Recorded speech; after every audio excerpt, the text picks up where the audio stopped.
नमस्कार। आकाशवाणी जयपुर अजमेर से प्रस्तुत हैं प्रादेशिक समाचार।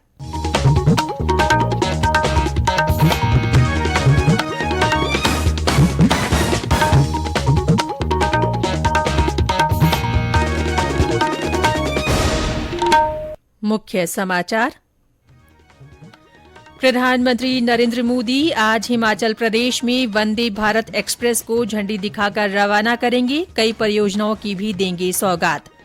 कोल इंडिया और राज्य सरकार के बीच सौर ऊर्जा परियोजना को लेकर जयपुर में आज एक समझौते पर हस्ताक्षर किए जाएंगे। केंद्रीय कोयला मंत्री प्रहलाद जोशी रहेंगे मौजूद। राज्यपाल कलराज मिश्र ने कहा, वेदों से जुड़ी भारतीय संस्कृति से नई पीढ़ी को जोड़ने की आवश्यकता। और प्रदेश भर में करवा चौथ का पर्व आज परंपरागत उल्लास के साथ मनाया जा रहा है।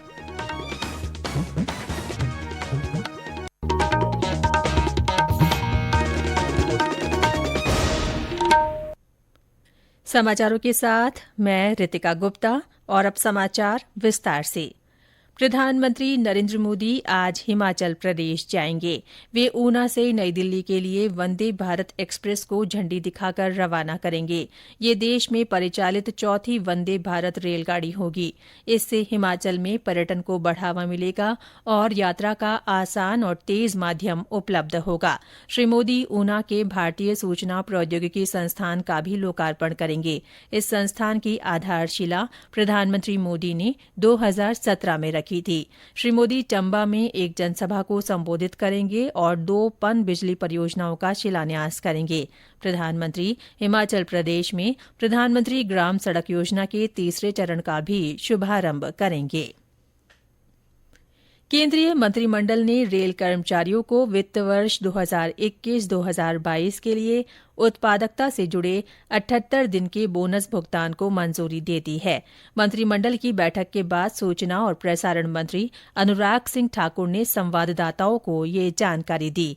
मंत्रिमंडल ने घरेलू रसोई गैस की बिक्री में नुकसान की भरपाई के लिए सार्वजनिक क्षेत्र के उपक्रमों और तेल विपणन कंपनियों को एक मुश्त अनुदान के रूप में 22,000 करोड़ रुपए की भी मंजूरी दी है। श्री ठाकुर ने कहा, इससे आत्मनिर्भर भारत अभियान के लिए इन कंपनियों की प्रतिबद्धता जारी रखने में मदद मिलेगी और घरेलू रसोई गैस की निर्बाध आपूर्ति सुनिश्चित होगी। मंत्रिमंडल ने 15वें वित्त आयोग की 2022-2023 से 2025-2026 तक की अवधि के शेष 4 वर्षों के लिए प्रधानमंत्री पूर्वोत्तर क्षेत्र विकास पहल की नई योजनाओं को भी मंजूरी दी है।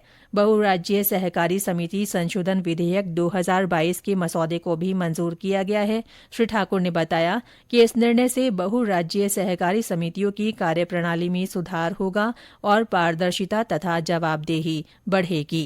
Multiple state cooperative societies amendment bill 2022 इसमें भी संशोधन किए गए हैं ताकि इसमें और पारदर्शिता बढ़ सके, जवाबदेही तय हो। ये जो बदलाव इसमें किए गए हैं, इसमें मल्टी स्टेट कोऑपरेटिव सोसाइटी के रजिस्ट्रेशन को भी सरल किया गया है, गवर्नेंस को भी सुधार लाने के लिए काम किया जाएगा। इसमें चुनावी सुधार होगा, बोर्ड की कंपोजिशन होगी, SC/ST से लेके महिलाओं का उस पे नॉमिनेशन होगा। MCS के बोर्ड के लिए स्वतंत्र और निष्पक्ष ढंग से चुनाव कराने के लिए एक इलेक्शन अथॉरिटी का गठन किया जाएगा।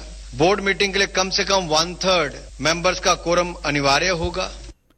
प्रधानमंत्री नरेंद्र मोदी ने केंद्रीय मंत्रिमंडल के निर्णयों की सराहना की है। प्रदेश में सौर ऊर्जा परियोजना के लिए आज कोल इंडिया लिमिटेड और राजस्थान राज्य विद्युत उत्पादन निगम लिमिटेड के बीच जयपुर में एक समझौता ज्ञापन पर हस्ताक्षर किए जाएंगे। इस अवसर पर केंद्रीय कोयला, खान और संसदीय मामलों के मंत्री प्रहलाद जोशी और मुख्यमंत्री अशोक गहलोत भी मौजूद रहेंगे। राज्यपाल कलराज मिश्र ने अपने बांसवाड़ा दौरे की दूसरे और अंतिम दिन कल गोविंद गुरु जनजातीय विश्वविद्यालय के वेद विद्यापीठ विस्तारीकरण और वैदिक गुरुकुल परिसर का शिलान्यास किया। उन्होंने इंजीनियरिंग कॉलेज में वेद विद्यापीठ के भूमि पूजन कार्यक्रम में भी शिरकत की। इस अवसर पर श्री मिश्र ने कहा कि वेद और उपनिषदों में विभिन्न विधाओं के ज्ञान विज्ञान की अमूल्य धरोहर समाहित है। श्री मिश्र ने कहा कि वर्तमान समय संदर्भों के अनुरूप वैदिक शोध और अध्ययन को बढ़ावा देते हुए वेदों से जुड़ी भारतीय संस्कृति से नई पीढ़ी को जोड़ने की आवश्यकता है। इससे पहले राज्यपाल ने मां त्रिपुर सुंदरी मंदिर के दर्शन भी किए। ये समाचार आकाशवाणी जयपुर अजमेर से प्रसारित किए जा रहे हैं। भाजपा प्रदेश अध्यक्ष डॉ सतीश पूनिया आज से गुजरात के 2 दिन के दौरे पर जा रहे हैं।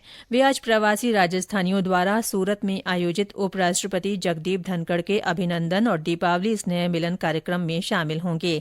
इस कार्यक्रम में लोकसभा अध्यक्ष ओम बिरला भी शामिल होंगे। 36वें राष्ट्रीय खेल कल शाम गुजरात के सूरत में भव्य समारोह के साथ संपन्न हो गए। उपराष्ट्रपति जगदीप धनखड़ ने समापन कार्यक्रम की अध्यक्षता की। इस अवसर पर उपराष्ट्रपति ने कहा कि वह दिन दूर नहीं जब भारत विश्व की सबसे बड़ी खेल प्रतियोगिता ओलंपिक खेलों का आयोजन करेगा। उन्होंने कहा कि प्रधानमंत्री नरेंद्र मोदी के कुशल नेतृत्व में देश में खेलों के लिए सकारात्मक माहौल तैयार हो रहा है। श्री धनखड़ ने प्रतियोगिताओं में खेल भावना पर बल दिया। ओलंपिक के लिए आज मेरा मन आश्वस्त है। दुनिया के सबसे बड़े लोकतंत्र की दावेदारी सबसे मजबूत होगी। जो विकास की गंगा जो स्पोर्ट्स के लिए जरूरी है, विकास के लिए जरूरी है, अर्थव्यवस्था के लिए जरूरी है, वो हर जगह बह रही है।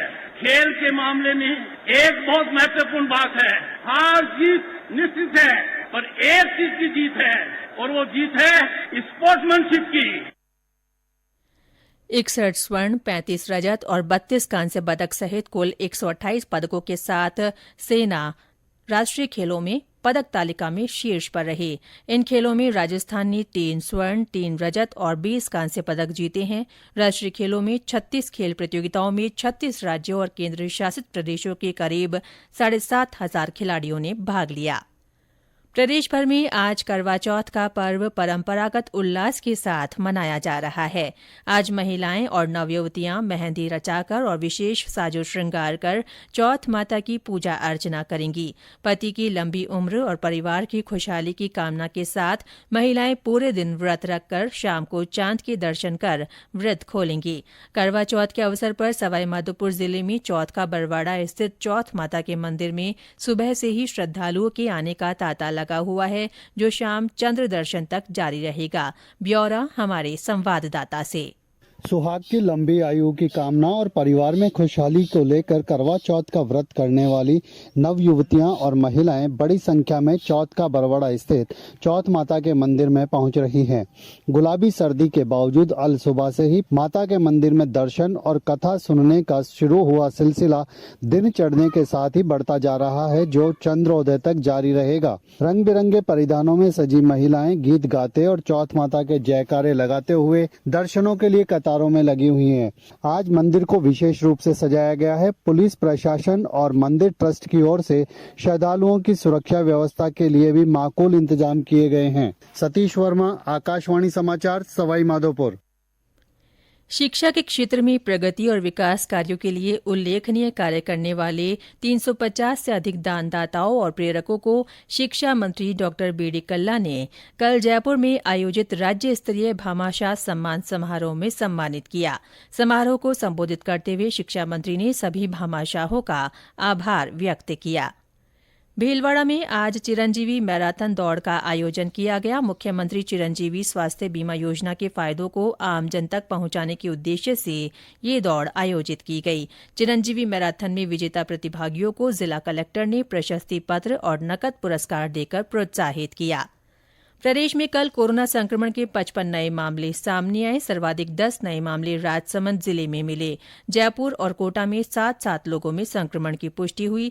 कल 17 मरीज स्वस्थ भी हुए। और अंत में मुख्य समाचार एक बार फिर। प्रधानमंत्री नरेंद्र मोदी आज हिमाचल प्रदेश में वंदे भारत एक्सप्रेस को झंडी दिखाकर रवाना करेंगे। कई परियोजनाओं की सौगात भी देंगे। कोल इंडिया और राज्य सरकार के बीच सौर ऊर्जा परियोजना को लेकर जयपुर में आज एक समझौता ज्ञापन पर हस्ताक्षर किए जाएंगे। केंद्रीय कोयला मंत्री प्रहलाद जोशी भी इस अवसर पर मौजूद रहेंगे। राज्यपाल कलराज मिश्र ने कहा है कि वेदों से जुड़ी भारतीय संस्कृति से नई पीढ़ी को जोड़ने की आवश्यकता है। और प्रदेश भर में करवा चौथ का पर्व आज परंपरागत उल्लास के साथ मनाया जा रहा है। इसी के साथ प्रादेशिक समाचार बुलेटिन समाप्त हुआ। नमस्कार।